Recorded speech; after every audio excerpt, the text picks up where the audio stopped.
Attorney, sinunod ko po yung desisyon ni Miss Cruz na mag-concede na at i-atras na yung demanda laban sa kuya niya.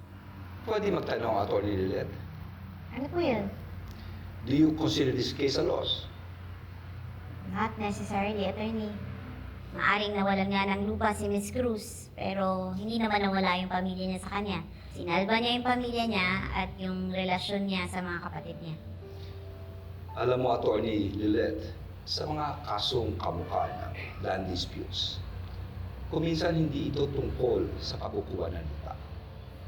Mas mahalaga ang relasyon ng pamilya at ang desisyon para proteksyonan nila ang isa't isa. Yan ang tunay na mahalaga, Attorney.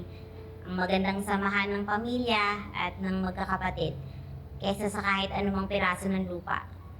Magandang point, Atty. Lilet. Pero gusto ko lang malaman, ano natutunan mo sa kasong ito? Niremind po ako na hindi lahat ng laban dapat ipanalo sa korte. Dapat alam mo din kung paano piliin yung laban na papasukin mo. At kung karapat-dapat ba na ipaglaban yun.